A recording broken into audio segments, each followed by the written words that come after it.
नमस्कार दोस्तों, स्वागत है आप सभी का आपके अपने इस YouTube चैनल पर। दोस्तों, एनसीईआरटी के तारतम्य में आज हम इतिहास के हमारे अतीत के चैप्टर में दूसरे अध्याय पर आ चुके हैं और इस चैप्टर का नाम है आखेट, खाद्य संग्रह से भोजन उत्पादन तक। आखेट यानी कि होता है शिकार, खाद्य संग्रह से भोजन उत्पादन तक। दोस्तों, ये कक्षा 6 का पाठ्यक्रम है और इस पाठ्यक्रम में हम इतिहास की उन पेचीदा बातों को जानना शुरू कर रहे हैं जिनका हमारे इतिहास में लिखित या फिर गूढ़ रूप से अध्ययन छुपा हुआ है और जिन्हें एनसीईआरटी के माध्यम से आप और हम तक पहुंचाया जा रहा है।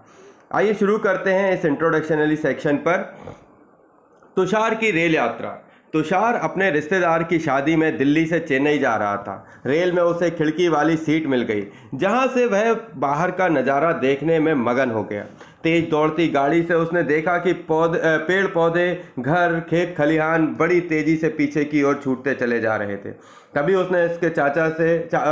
उसके चाचा ने उससे कंधे पर हाथ रखकर कहा, पता है, लोगों ने मात्र 150 साल पहले रेल में यात्रा करना शुरू की थी। बस तो इसके कुछ दशक बाद आई है। तुषार सोचने लगा कि जब लोगों के पास आने जाने के लिए तेज रफ्तार वाली सवारियां नहीं थीं तो क्या वे यात्रा ही नहीं करते थे? क्या वे अपनी सारी जिंदगी एक ही जगह पर बिता दिया करते थे? नहीं, ऐसी बात नहीं है। आरंभिक मानव। शुरुआत होती है आरंभिक मानव से। सुनिए, आरंभिक मानव आखिर वे इधर उधर क्यों घूमते थे? हम उन लोगों के बारे में जानते हैं जो उपमहाद्वीप के 20 लाख साल पहले रहा करते थे। आज उन्हें हम आकेटक यानी कि खाद्य संग्रह के नाम से जानते हैं। भोजन का इंतजाम करने की विधि के आधार पर उन्हें इस नाम से पुकारा जाता है, आकेटक खाद्य संग्रह।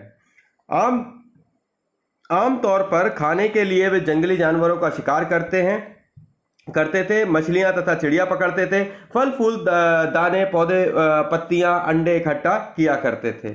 आकेटक खाद्य संग्राहक समुदाय के लोग एक जगह से दूसरी जगह पर घूमते रहते थे। यह ऐसा करने के कई कारण थे। पहला कारण यह है कि अगर वे एक ही जगह पर ज़्यादा दिनों तक रहते थे तो आसपास के पौधे, फलों और जानवरों को खाकर समाप्त कर देते थे, इसलिए भोजन की तलाश में उन्हें दूसरी जगह जाना पड़ता था। दूसरा कारण यह है कि जानवर अपने शिकार के लिए या फिर हिरण और मवेशी अपना चारा ढूंढने के लिए एक जगह से दूसरी जगह जाया करते हैं, इसलिए इन जानवरों का शिकार करने वाले लोग भी इनके पीछे पीछे जाया करते होंगे। तीसरा कारण यह है कि पेड़ों और पौधों में फूल फल अलग अलग मौसम में आते हैं, इसलिए लोग इनकी तलाश में उपयुक्त मौसम के अनुसार इलाकों में घूमते होंगे। तो हमारे को कितनी बातें पता चली? 3 बातें। पहली बात जो थी वो हमारे को क्या थी कि पहला क्या कारण था कि एक ही जगह पर ज़्यादा दिनों तक रहने का कारण क्या था कि वहाँ का जो मतलब वेदर है, उस वेदर में जो फूल फल पौधे जानवर इत्यादि थे उनको खाकर वो समाप्त कर देते थे। दूसरा ये कि जो मवेशी जानवर थे जिनको वो खाया करते थे वो एक जगह से दूसरे जगह पर चारे ढूंढने के लिए जाते थे तो उनके पीछे ये भी चला जाया कर सकते थे। फिर तीसरा कारण ये है कि पेड़ों और पौधों के फल फूल अलग अलग मौसम में आते हैं, इसलिए इसकी तलाश में उपयुक्त मौसम के अनुसार वो इलाके बदलते रहते थे या फिर उनको कहा जाए तो घूमते रहते थे। और चौथा कारण यह है कि पानी के बिना किसी भी प्राणी को या पौधे का जीवन संभव नहीं होता है और पानी झीलों, झरनों और नदियों में ही बहता है। यद्यपि कई नदियों और झीलों का पानी कभी नहीं सूखता, मतलब यानी नदियों और झीलों का पानी कभी नहीं सूखता। कुछ झीलों और नदियों के पानी बारिश के बाद ही मिल पाता है, इसलिए ऐसी झीलों और नदियों के किनारे बसे लोगों को सूखे मौसम में पानी की तलाश में इधर उधर जाना पड़ता था। इसलिए एक कारण ये भी हो सकता है। मतलब अपने को 4 कारण जो है वो समझ में आए। पहला कारण ये था कि मवेशी जो है उनको खाकर खत्म कर देते थे, तो अब जो उस इलाके में जो भी जानवर हैं वही अगर खत्म हो जाएंगे तो उसके लिए भटकना पड़ेगा कि अब ये खत्म हो गया, दूसरी जगह चलो। दूसरा ये कि जो उधर के जीव जंतु जानवर हैं, हिरण है या कोई और जानवर हैं, वो क्या है अपने खाने की तलाश में इधर से उधर तक भटकते थे, तो वो इधर से उधर जाते थे, तो इसके कारण ये भी उनके पीछे पीछे मतलब उनको तलाशते तलाशते एक स्थान से दूसरे स्थान को बदल लेते थे। तीसरा कारण ये कि मौसम के कारण जो वेदर में जो फूल फल सब्जियां या फिर जानवर इत्यादि पाए जाते हैं वो मौसम बदलने पर अपना स्थान छोड़ देते थे, तो ये भी क्या करते थे कि अपना स्थान छोड़ दिया करते रहे होंगे। और चौथा कारण कि किसी पानी का जो स्रोत है, जहां पर पानी होगा वहीं पर ही अपन को क्या मिलेगा, जीवन मिलेगा। और इसी जीवन में जीवन के चलते जिस इलाके का पानी सूख जाया करता था तो वो उसी नए पानी की तलाश के लिए वो क्या करते थे, इसे एक स्थान से दूसरे स्थान में बदलाव करते थे। आरंभिक मानव के बारे में जानकारी हमें कहां से मिली? पुरातात्विकों को कुछ ऐसी वस्तुएं मिली जिनका निर्माण और उपयोग काकेटक खाद्य संग्रह किया करते थे। मतलब जो पुराने लोग हैं, सॉरी पुरातात्विक हैं, जो जिनका काम है कि खोज करना है ना, अपन ने पुराने अध्याय में पढ़ा है कि पुरातात्विक कौन कहलाते थे? वे लोग जो क्या करते हो, इसके बारे में गुड़ जानकारियां रखते हो और उसके पीछे लगातार अपना पूरा काम जो है वो उसको खोजने में लगाए रहते थे, उनको पुरातात्विक बोलते थे। और ऐसे लोग को कुछ ऐसी वस्तुएं मिली जिनका निर्माण और उपयोग काकेटक खाद्य संग्रह किया करते थे। यह संभव है कि लोगों ने अपने काम के लिए पत्थरों, लकड़ियों और हड्डियों के औजार बनाए थे। यह बिल्कुल संभव है कि लोग अपने शिकार के लिए किसी ना किसी प्रकार की चीजों का उपयोग करते रहे होंगे। तो वो क्या हो सकते थे? या तो पत्थरों के हो सकते थे, या लकड़ियों के हो सकते थे, या फिर हड्डियों के औजार बनाए जा सकते थे।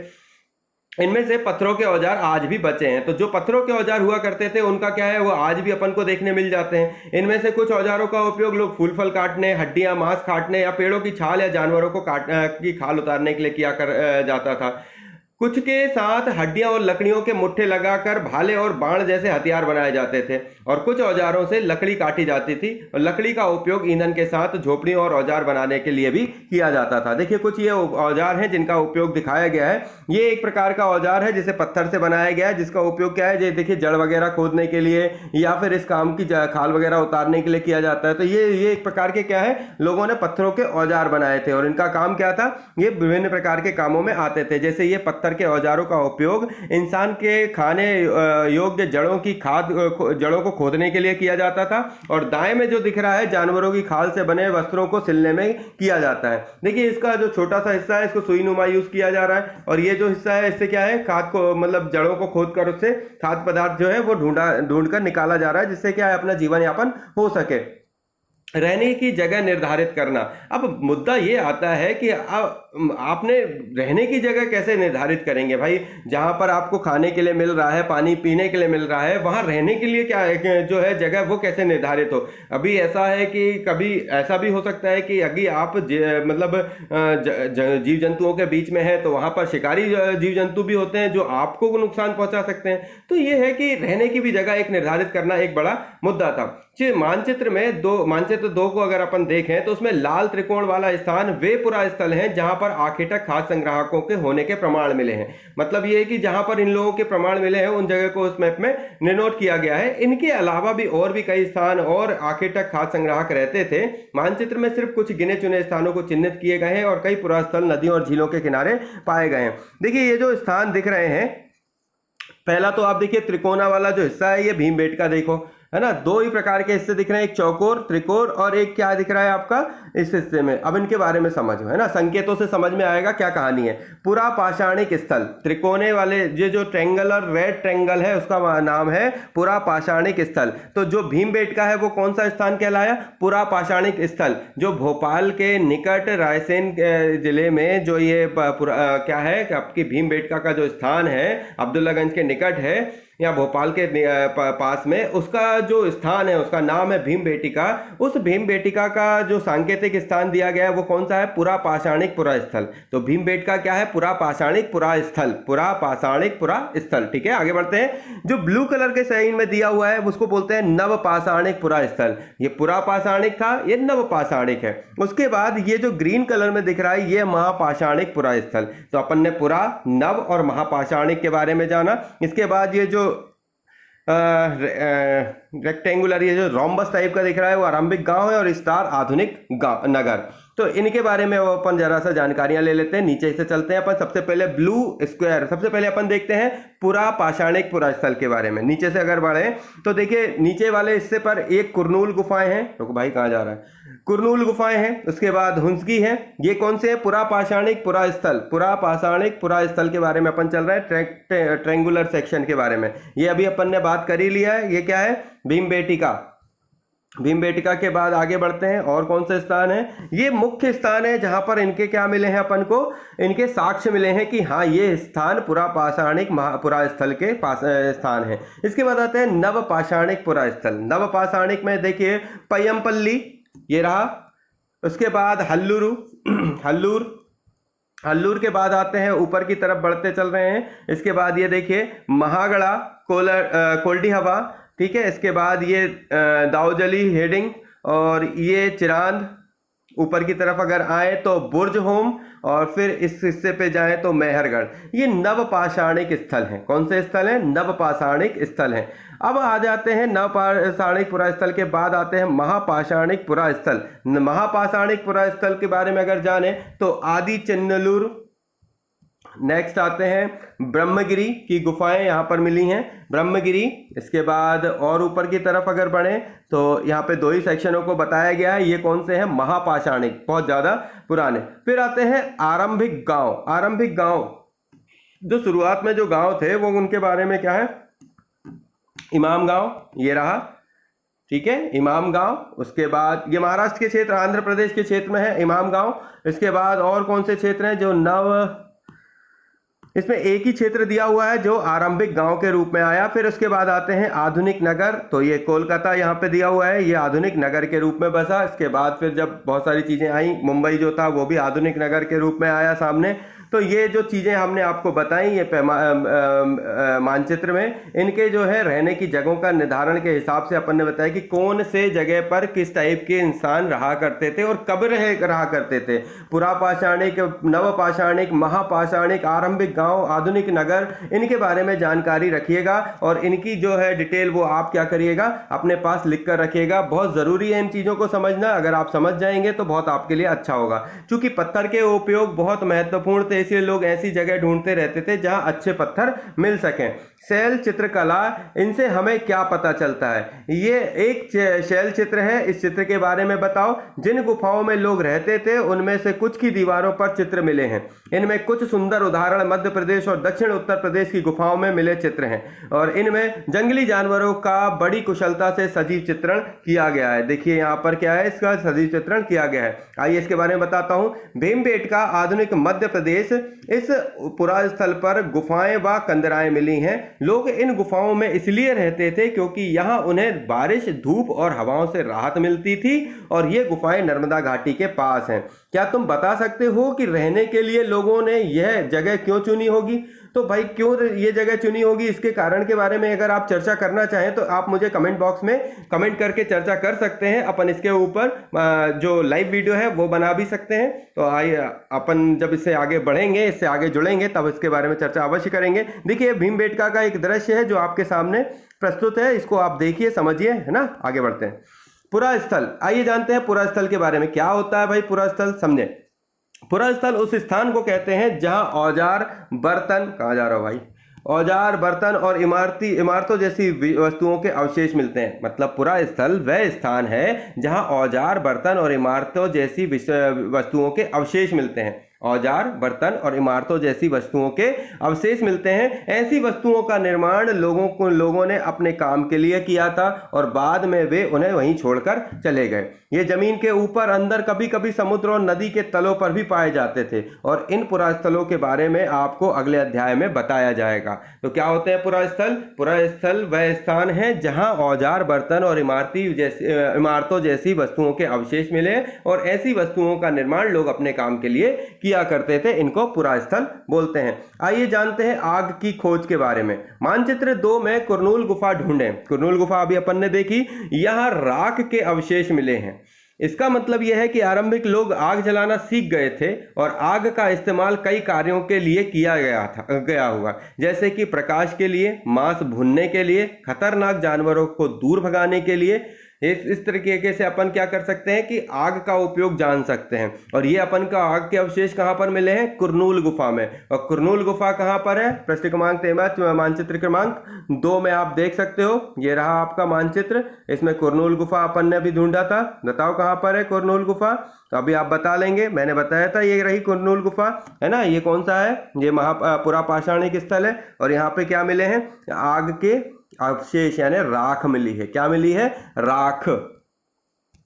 तो दोस्तों ये जो मानचित्र है ना, इनको जरूर आप संभाल के निकाल के रखिए, क्योंकि इनके बिना आप पढ़ाई नहीं कर पाओगे। इसलिए जरूरी है कि इनके क्या है, आप थोड़े से डायग्रामेटिक बनाकर रख लें, या अगर आप पढ़ते हैं तो एक छोटा सा आपके पास एक टेबल हो तो उस पर एक मार्कर से आप उस छोटे से स्थान को अपने पास बनाकर रख लें। तो उससे क्या होगा कि आपको ये आसानी से जानकारी प्राप्त हो जाएगी कि आप किस बारे में पढ़ रहे हैं, और उस हिस्से के बारे में आप लिख सकते हैं कि इस जगह को क्या है, राख के अवशेष मिले, इस स्थान को अपन क्या बोलते हैं, कुरनूल गुफाएं बोलते हैं। फिर पुरा स्थल किसको कहते हैं, जहां पर लोग क्या है मतलब अपन को औजारों, बर्तनों, इमारतों के अवशेष मिले, वो पुरा स्थल है। और यहाँ पर इससे ये पता चलता है कि लोग यहाँ पर रहा करते रहे होंगे, और जब वो वहां से निकल गए तो उन्हें वहां पर वो सारी चीजें छोड़कर चले गए, जिसको आज समय पर लोग जो पुरातात्विक हैं वो उनको ढूंढकर उनके बारे में पता लगाते हैं कि ये कितने समय पुराना है और ये क्या चीज है। आइए जानते हैं नाम और तिथियों के बारे में।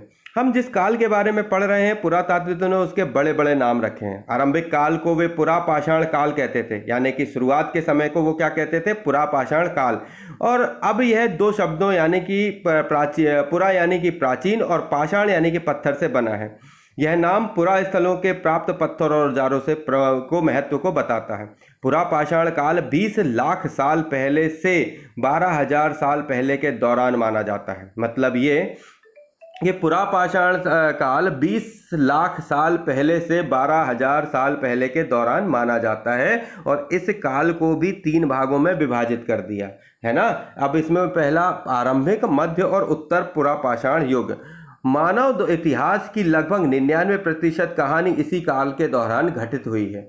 जिस काल में हमें पर्यावरणीय बदलाव मिलते हैं उसे मेसोलिथ यानी कि मध्य पाषाण युग कहते हैं। इसका समय लगभग 12,000 साल पहले से लेकर 10,000 साल पहले माना जाता है। हमने अभी शुरुआत करी, इसमें क्या बताया, पुरापाषाण काल 20 लाख साल पहले से 12,000 साल पहले के दौरान माना जाता है। मतलब आज से 12,000 साल पहले से लेके 20,000 लाख साल पहले तक का, मतलब हमसे 12,000 साल पहले और उससे भी 20 लाख साल पहले के बीच का है। तो ये जो मतलब पुरातात्विक कहते हैं कि ये जो समय है लगभग 12,000 साल पहले से लेकर 10,000 साल पहले तक में ही सारी कहानियां 99% जानकारी अपन को इसी हिस्से पर प्राप्त हो जाती है। मतलब 12,000 साल पहले के दौरान माना जाता है, और इसी काल को 3 भागों में विभाजित कर दिया था, और इसी हिस्से से उनको सारी जानकारियां मिलने के 99% चांस रहते हैं। जिस काल में हमें पूरा पर्यावरणीय बदलाव मिलते हैं उसे मेसोलिथ कहते हैं। यह भी अपन ने बात करी। मेसोलिथ क्या कहलाता है, मध्य पाषाण युग कहलाता है, और इसका समय लगभग 12,000 साल पहले से लेकर 10,000 साल है ना, 10,000 साल पहले तक माना जाता है। और इस काल के पाषाण औजार आमतौर पर बहुत छोटे होते थे। इन्हें माइक्रोलिथ यानी कि लघु पाषाण कहा जाता था। प्रायः इन औजारों में हड्डियां या लकड़ियों के मुट्ठे लगे हसिया और आरा जैसे औजार मिलते थे। साथ साथ पुरापाषाण युग वाले औजार भी इस दौरान बनाए जाते थे। अगले युग की शुरुआत लगभग 10,000 साल पहले से होती है। इसे नवपाषाण कहा जाता है। नवपाषाण का क्या मतलब होता होगा, हमने कुछ स्थानों के नाम दिए हैं। अगले अध्याय में तुम्हें ऐसे अनेक नाम मिलेंगे। अक्सर हम पुराने स्थानों के लिए उन नामों का उपयोग करते हैं जो आज प्रचलित हैं, क्योंकि हमें ज्ञात नहीं है कि उस काल में इनके क्या नाम रहे होंगे। तो हमने जो बात आपको समझाई यहाँ पर, देखिए इसकी कहानी सीधी सी है कि आपके इस समय से, देखिए इतिहास को हम जानते कैसे हैं, इतिहास आज से आगे की घटना नहीं होती है। इतिहास आज से जो बीत गया उसके पीछे की घटना होती है। अब जो पीछे बीता है वो आज से कुछ सदियों पुराना, कुछ वर्षों पुराना, कुछ शताब्दियों पुराना और कुछ युगों पुराना होगा। तो जो सदी, शताब्दी है ना, वर्षों, युगों, और ये जो पुराना कहलाया वो क्या कहलाया। अगर आप वर्षों पुराना कहेंगे तो 100 वर्ष, 1,000 वर्ष, 500 वर्ष, 20,000 मतलब वर्ष, मतलब वर्षों पुराना। अगर आप कहेंगे कि ये बात जो है वो कितनी पुरानी है, 20,000 साल पहले की, तो ये वर्षों की बात हो गई, है ना। हम आज से इतने वर्ष पहले की बात कर रहे हैं। अगर हम बात करें आज से 100 साल पहले, शताब्दियों की बात हो गई। शताब्दी के बाद सहस्त्राब्दी, हजारों वर्ष पहले, और उसके बाद अगर बात करें तो सदियों पुरानी बात हो गई, तो और पुरानी बात हो गई। और अगर बात करें कि युगों पुरानी बात, तो कई हजार साल पहले की बात हो गई। तो जो बड़े लेवल थे, हमने इससे पुराने वाले चैप्टर में पढ़ा था पिछले अध्याय में, कि जब किसी बड़े मुद्दे पर बात होती है तो उसके एक बड़े लेवल को एक छोटे सी बात में कन्वर्ट कर दिया जाता है। जैसे मान लीजिए मुझे 100 साल कहना है तो हम शताब्दी बोल देते हैं कि इस शताब्दी से उस शताब्दी के बीच की बात है। अब मैं उसके 100 सालों की लंबे वर्ड बोलने से अच्छा उसे एक छोटे वर्ड में कन्वर्ट कर लेता हूं। तो इसी तरीके से हमारी कहानी ये है कि पुरा पाषाण काल मतलब हमको कहां से चलना है, हमको इस स्थान से शुरू करना है, ये हमारा आज है और हमें यहां से आगे नहीं जाना है, हमें यहां से पीछे की तरफ जाना है। और पीछे की तरफ जाना मतलब 20 लाख साल पहले। अगर ये 20 लाख साल पहले की बात है तो इस 20 लाख साल पहले से 12,000 साल पहले के दौरान, मतलब आज से 12,000 साल पहले और से 20 लाख साल पहले के दौरान सारी कहानी हुई। और इसी बीच के इतिहास में ही सारी चीजें बटी। पर अब ये कैसे बटी, इनको 3 भागों में बांट दिया। और कौन कौन से भाग बांटे थे अपन ने, देखिए अपन ने इसको 3 भागों में कौन कौन से हिस्सों को लेकर बांटा था कि अपन ने इसे मान लिया था कि ये क्या हो गया, आरंभिक, मध्य और आरंभिक, मध्य और पूरा 3 भागों में भाग किया था अपन ने। कौन कौन से थे, एक आरंभिक, मध्य और उत्तर, इन 3 हिस्सों में इसको बांट लिया था कि जब शुरुआत के समय की बात थी तो आरंभिक, उसके बाद मध्य और फिर उत्तर पाषाण काल। तो उत्तर पुरा पाषाण काल, मध्य पुरा पाषाण काल और आरंभिक पुरा पाषाण काल, इन 3 हिस्सों में बांट लिया। लगभग जो मतलब समय की बात करें तो इस समय में अगर पूरा मध्य पाषाण युग का मतलब जिस काल में पर्यावरणीय बदलाव हुए उसमें मेसोलिथ यानी कि मध्य पाषाण युग कहते हैं। पर्यावरणीय बदलाव क्या हुए भाई, पर्यावरण बदलाव का कहानी कहाँ से है, ये मेन सेंटर के पॉइंट पर है। यहाँ पर तो लोग क्या है, खेती किसानी तो करते नहीं थे, वो क्या करते थे, शिकार करते थे। क्या करते थे, शिकार करते थे। अब शिकार करने वाले व्यक्ति को अगर थोड़ा सा समझदार बनाओगे तो बहुत समय लग जाएगा, और जो समय लगा वो बीच में आ गया। मध्य पुरा पाषाण काल की बात आ गई। कौन सी, मध्य पाषाण युग। कौन सा आ गया, मध्य पाषाण, पाषाण यानी पत्थर, पाषाण युग। यहाँ पे लोग खेती करने लगे।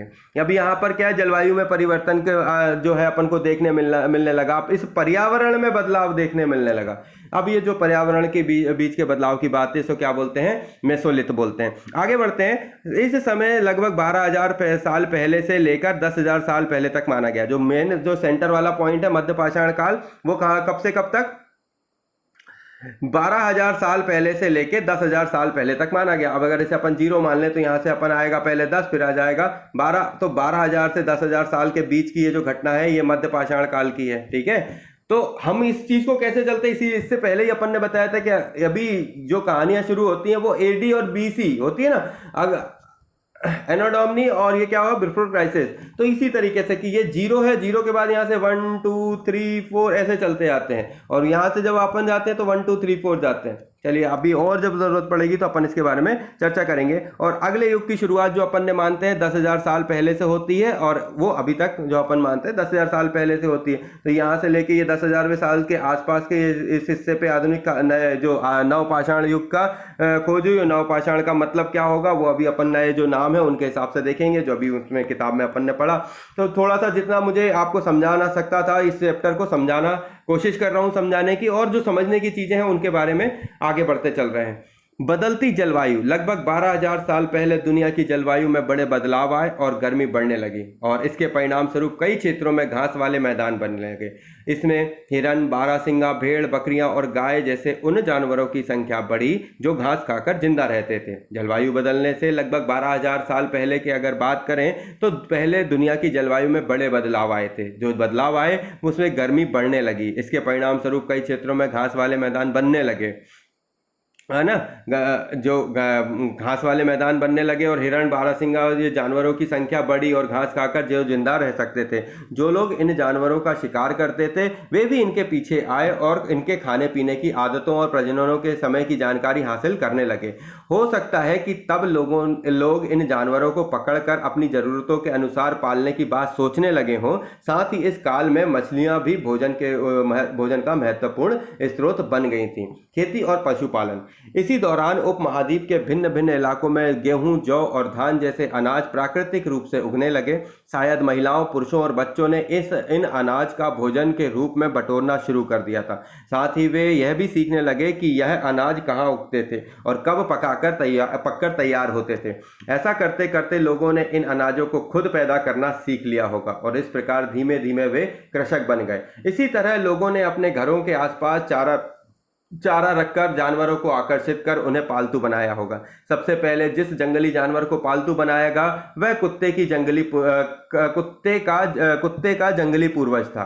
धीरे धीरे लोग भेड़, बकरियां, गाय और सुअर जैसे जानवरों को अपने घरों के नज़दीक आने को उत्साहित करने लगे और ऐसे जानवर झुंड में रहते थे और ज़्यादातर घास खाते थे। अक्सर लोग अन्य जंगली जानवरों के आक्रमण से इनकी रक्षा करते थे और इस तरह धीरे धीरे वे पशुपालक बन गए होंगे। क्या तुम बता सकते हो कि सबसे पहले कुत्तों को ही पालतू क्यों बनाया गया था? आइए शुरू करते हैं। बसने की प्रक्रिया।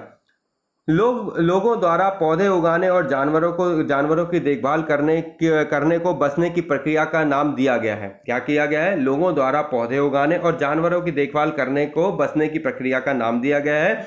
अपनाए गए ये पौधे तथा जानवर अक्सर जंगली पौधों तथा जानवरों से भिन्न होते थे और इनकी वजह से ही बसने की प्रक्रिया की दिशा में अपनाए गए पौधे और जानवरों में लोग चयन करते थे। उदाहरण के रूप में लोग उन्हीं पौधों को या तथा जानवरों का चयन करते थे जिनके बीमार होने की संभावना कम हो। यही नहीं, लोग उन पौधों को चुनते थे जिनसे बड़े दानों वाले अनाज पैदा होते हों, साथ ही जिनकी मजबूत डंठल अनाज में पके दानों के भार को संभाल सके और ऐसे पौधों के बीजों को संभाल कर रखा जा सके ताकि फिर उन्हें उगाने के लिए उनके गुण सुरक्षित रह सकें। उन्हीं जानवरों को आगे प्रजनन के लिए चुना जाता था जो आमतौर पर अहिंसक होते हैं। इसलिए हम देखते हैं कि पाले गए जानवर तथा कृषि के लिए अपनाए गए पौधे जंगली जानवरों तथा पौधे से धीरे धीरे भिन्न होते गए। मिसाल के तौर पर जंगली जानवरों की तुलना में पालतू जानवरों के दांत और सींग छोटे होते हैं। इन दांतों को देखें, इनमें से कौन सा जंगली सुअर का है और कौन सा पालतू सुअर का? ये देखिए, बसने की प्रक्रिया पूरी दुनिया में धीरे धीरे चलती रही और करीब 12,000 साल पहले शुरू हुई। वास्तव में आज हम जो भोजन करते हैं वो इसी बसने की प्रक्रिया की वजह से है। कृषि के लिए अपनाई गई सबसे प्राचीन फसल में गेहूं तथा जौ आते हैं। सबसे पुरानी फसल कौन सी है? गेहूं तथा जौ की है। और उसी तरह सबसे पहले पालतू बनाए गए जानवरों में कुत्ते के बाद भेड़, बकरियां आते हैं। आइए आगे बढ़ते हैं। एक नवीन शैली। तुम किसी पौधे के बीज को बोकर देखो, तुम पाओगे कि इसे विकसित होने में कुछ वक्त लगता है और इसमें से कुछ दिन, महीने या फिर साल तक लग सकता है। इसलिए जब लोग पौधे उगाने लगे तो उनकी देखभाल के लिए उन्हें एक ही जगह पर लंबे समय तक रहना पड़ा था। बीज बोने से लेकर फसल के पकने तक पौधों की सिंचाई करने, खरपतवार हटाने, जानवरों, चिड़ियों को उनकी सुरक्षा करने तथा बहुत से काम शामिल थे। कटाई के बाद अनाज का उपयोग बहुत संभाल कर करना पड़ता था। अनाज को भोजन तथा बीज दोनों के रूपों में बचाकर रखना आवश्यक था। इसलिए लोगों को इनके भंडारण की बात सोचनी पड़ी। बहुत से, देखिए ये क्या अनाज का उपयोग है, बीज के रूप में, खाद के रूप में, उपहार के रूप में और भंडार के लिए यूज किया जाता था। तो बहुत से इलाकों में लोगों ने मिट्टियों के बड़े बड़े बर्तन बनाए, टोकरियां बुनी या फिर जमीन में गड्ढा खोदा। क्या तुम्हें लगता है कि शिकारी या भोजन संग्रह करने वाले बर्तन बनाते और उनका प्रयोग करते होंगे? इसके जवाब का कारण बताओ। आप मुझे इस बात का कारण बताइए कि क्या आपको ऐसा लगता है कि शिकारी या भोजन संग्रह करने वाले बर्तन बनाते हैं या उनका उपयोग करते रहे होंगे? इसका जवाब मुझे कमेंट बॉक्स में आप बताइएगा अगर आप इस चैप्टर को सही से पढ़ रहे हैं तब। जानवर चलते फिरते खाद्य भंडार। जानवर बच्चे देते हैं और जिनमें उनकी संख्या बढ़ती है, जिससे उनकी संख्या क्या होती है? बढ़ती है। अगर जानवरों की देखभाल की जाए तो उनकी संख्या तो बढ़ती ही है, साथ ही उनसे दूध भी प्राप्त होता है जो भोजन का एक अच्छा स्रोत है। और यही नहीं, जानवरों से हमें मांस भी मिलता है। दूसरे शब्दों में पशुपालन भोजन के भंडारण का एक तरीका है। भोजन के अतिरिक्त जानवरों से और क्या मिल सकता है? आज जानवरों का उपयोग किस लिए होता है? आप इसका आंसर जो है मुझे कमेंट बॉक्स में बताइएगा। ये 3 क्वेश्चन आपके हो गए। पहला क्वेश्चन ये कि यदि आपको ऐसा लगता है कि शिकारी या भोजन करने वाले जो बर्तन वाले लोग जो बर्तन या उसका प्रयोग करते रहे होंगे, या हाँ या ना, या फिर करते थे तो किस तरीके का करते रहे होंगे और इसके बारे में आप क्या जानते हैं। इसके अलावा दूसरा क्वेश्चन, भोजन के अतिरिक्त जानवरों में से आप क्या मिल सकता था। इसके अलावा आज जानवरों का उपयोग किस लिए होता है। आओ आरंभिक कृषकों और पशुपालकों के बारे में पता करें। मानचित्र 2 प्रश्न संख्या 13 देखो। क्या तुम्हें कई नीले वर्ग दिखाई दे रहे हैं। पता है इनमें से प्रत्येक बिंदु उस जगह को दर्शाता है जहां पुरातात्विकों को शुरुआती कृषकों और पशुपालकों के होने के साक्ष्य मिले हैं। ये पूरे उपमहाद्वीप में पाए गए हैं और इनमें सबसे महत्वपूर्ण पश्चिमोत्तर क्षेत्र में, आधुनिक कश्मीर में और पूर्वी तथा दक्षिणी भारत में पाए गए हैं। वास्तव में ये निर्दिष्ट स्थान कृषकों और पशुपालकों की बस्तियां थीं जो नहीं कृषकों और पशुपालकों की बस्तियां थी या नहीं, इसे जांचने के लिए वैज्ञानिक खुदाई में मिले पौधों और पशुओं की हड्डियों के नमूनों का अध्ययन करते हैं और इनमें से सबसे रोचक जले हुए अनाज के दानों के अवशेष हैं। ऐसा लगता है कि गलती से या फिर जानबूझकर जलाए गए होंगे। वैज्ञानिक इन अनाज के दानों की पहचान कर सकते हैं। इस तरह हमें पता चलता है कि इस उपमहाद्वीप के विभिन्न भागों में बहुत सारी फसल उगाई जाती रही होगी। वैज्ञानिक विभिन्न जानवरों की हड्डियों को भी पहचान कर सकते हैं। स्थायी जीवन की ओर बढ़ते हैं अपन। स्थायी जीवन की ओर पुरातात्विकों को कुछ पुरास्थलों पर झोपड़ियां और घरों के निशान मिले, जैसे कि बुर्ज होम। वर्तमान में कश्मीर के लोग गड्ढे के नीचे घर बनाते थे, मतलब लोग गड्ढे के नीचे घर बनाते थे जिन्हें वह गर्तावास कहा जाता था। इनमें उतरने के लिए सीढ़ियां होती थी और इन्हें ठंड के मौसम में सुरक्षा मिलती रही होगी। पुरातात्विकों को झोपड़ियों के अंदर और बाहर दोनों ही स्थान पर आग जलाने की जगह मिली है। ऐसा लगता है कि लोग मौसम के अनुसार घर के अंदर या बाहर खाना पकाते होंगे। एक गर्तावास का चित्र बनाइएगा। बहुत सारी जगहों से पत्थर और औजार मिले हैं। इनमें से कई ऐसे जो पुरापाषाण युगीन उपकरणों से भिन्न है, इसलिए इन्हें नवपाषाण युग का माना जाता है। मतलब ये कि पुरापाषाण युग से भिन्न जो औजार मिले हैं उनको क्या माना जाता है कि ये हो सकता है नवपाषाण युग के हों। और इनमें वे औजार भी हैं जिनकी धार को और अधिक पैना करने के लिए उन पर पॉलिश चढ़ाई जाती थी। ओखली या मूसल का प्रयोग अनाज या वनस्पति से प्राप्त अन्य चीजों को पीसने के लिए किया जाता था। आज हजारों साल बाद भी ओखली और मूसल का प्रयोग अनाज पीसने के लिए किया जाता है और उसी तरह प्राचीन प्रस्तर युगीन औजारों का निर्माण और प्रयोग लगातार होता रहा है और कुछ औजार हड्डियों से भी बनाए जाते थे। देखिए इन औजारों के बारे में आपको मैं अभी बता रहा था, ये नवपाषाण युग के उपकरण हैं। कौन से हैं? नवपाषाण युग के उपकरण हैं जिनका उपयोग क्या किया जाता था? लोगों के द्वारा किया जाता था। क्या आप कल्पना कर सकते हो कि इस पात्र में क्या रखा होगा?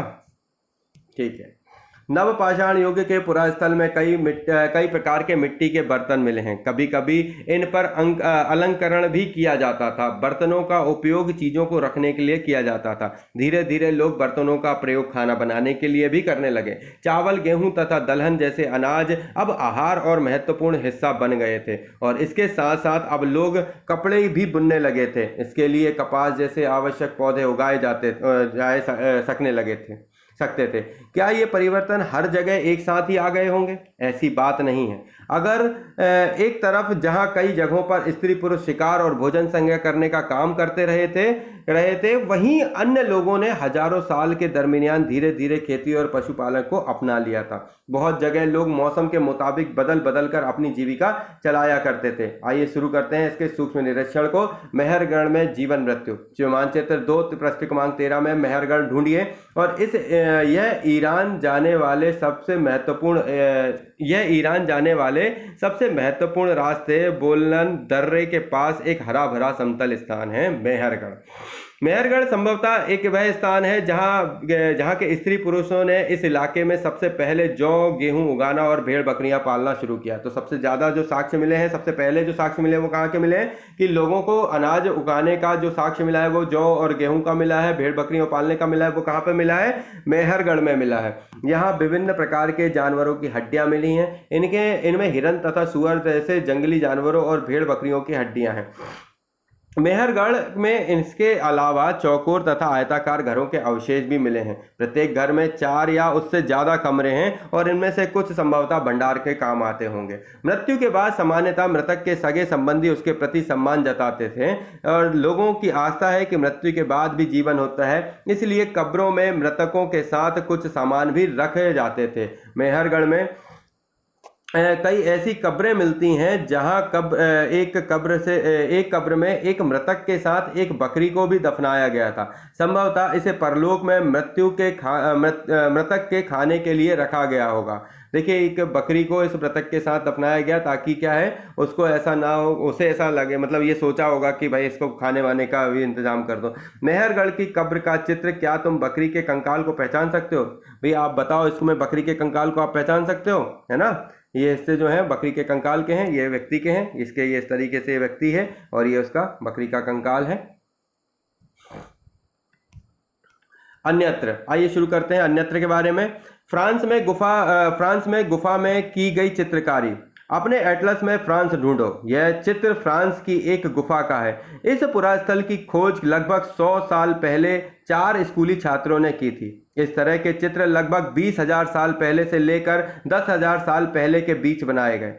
इनमें कई जानवरों के चित्र हैं। इनमें जंगली घोड़े, गाय, भैंस, गैंडा, रेंडियर, बारहसिंगा और सूअरों को गहरे चमकीले रंगों से चित्रित किया गया है। इन रंगों को लौह अयस्क और चारकोल जैसे खनिज पदार्थों से बनाया गया है। यह संभव है कि इन चित्रों को उत्सव के अवसर पर बनाया जाता था या फिर इन्हें शिकारियों द्वारा शिकार पर निकलने के पहले कुछ अनुष्ठानों के लिए बनाया गया होगा। देखिए, ये जो चित्र है इसमें ये बनाया हुआ है, इसमें क्या है, रेंडियर है और ये बारहसिंगा है और इन सभी के जो चित्र हैं यहाँ पे बनाए जाते हैं। पर देखिए, इनमें कलाकृति कितनी बढ़िया थी उनके पास ये चीज़ों को छाप कर छोड़ने की कितनी प्यारी थी कि वो जो चारकोल और लौह अयस्क का उपयोग करते थे और इससे वो बनाया करते थे। क्या तुम इन्हें बनाने का कोई और कारण बता सकते हो? क्या आप जानते हो क्या इसके बारे में और कुछ जानकारियां? तो आप अवश्य हमें बताएं कमेंट करके। एक नवपाषाणिक पुरास्थल। एटलस में तुर्की ढूंढो। नवपाषाण युग में सबसे प्रसिद्ध पुरास्थलों में एक चाताल ह्यूक तुर्की में है और जहां दूर दराज स्थानों से कई चीजें लाई जाती थी और उनका उपयोग किया जाता था, जैसे सीरिया से लाया गया चकमक पत्थर, लाल सागर की कौड़ियां और भूमध्य सागर की सीपियां। ध्यान रहे कि उस समय तक पहिए वाले वाहन का विकास नहीं हुआ था। लोग सामान खुद या जानवरों की पीठ पर लाद कर ले जाया करते थे। तो वो समय कौन सा था? नवपाषाणिक पुरास्थल, जहां पर क्या होता था कि लोग क्या है, मतलब पहिए की खोज नहीं हुई थी तो जानवरों की पीठ पर ही सब चीजें उठाकर लाई जाती थी। बताओ, कौड़ियों और सीपियों का क्या उपयोग रहा होगा? देखिए, कौड़ियों और सीपियों का कोई उपयोग अगर आपने देखा हो, मोहनजोदड़ो मूवी देखी हो तो उसमें देखिए उनके क्या है, जनरली कुछ रंग बिरंगी सीपियों का उपयोग उनके हार बनाने या फिर उनके सजने संवारने और उन सब चीजों में किया करते थे वो लोग। इसके अलावा अगर आप कोई और जानकारी रखते हो तो हमें कमेंट करके बताइएगा। उपयोगी शब्द जो हमने इसमें पढ़े: आखेटक, खाद्य संग्राहक, पुरास्थल, उद्योग स्थल, आवासीय स्थल, पुरापाषाण, मध्य पाषाण, लघु पाषाण, कृषक, पशुपालक, नवपाषाण युग और कब्र। कल्पना करो, तुम आज से 12,000 साल पहले पत्थर की एक गुफा में रहते हो। पृष्ठ क्रमांक 14 पर देखो, तुम्हारे मामा गुफा की एक भीतरी दीवार पर चित्र बना रहे हैं और तुम उनकी सहायता करना चाहते हो। तुम रंग बनाओगे, रेखाएं खींचोगे या फिर उनमें रंग भरोगे? मतलब या तो आपको रंग बनाना पड़ेगा या तो रेखाएं खींचनी होंगी या उनमें रंग भरना होगा। तो तुम्हारे मामा तुम्हें कौन कौन सी कहानियां सुनाएंगे? तो ये एक कल्पना है कि अगर आप काल्पनिक रूप से अगर इस बारे में जांच करें तो बात करें तो आप इसे मामा, भैया, चाचा, दादा जो भी चाहे ले सकते हैं। मुद्दा ये है कि सिर्फ वहां तक पहुंचना है। आइए जानते हैं कुछ महत्वपूर्ण तिथियों के बारे में। मध्य पाषाण युग 12,000 से 10,000 साल पहले। बसने की प्रक्रिया आरंभ हुई लगभग 12,000 साल पहले।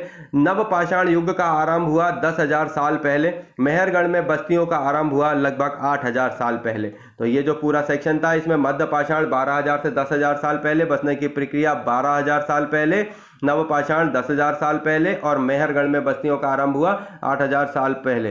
तो ये पूरे क्वेश्चन और चैप्टर थे जो हमने अभी शुरुआत करे, इन पूरे सेक्शनों को पढ़ा। दोस्तों, ये पूरे जो सेक्शन में हमने जो चीज़ें ढूंढी और जो चीज़ें आपको लाकर दी, ये इतिहास के दूसरे अध्याय में हमने पढ़ा, आखेट खाद्य संग्राहक से भोजन उत्पादन तक। ये इतिहास हमारे अतीत का दूसरा चैप्टर था, कक्षा 6 का पाठ्यक्रम था।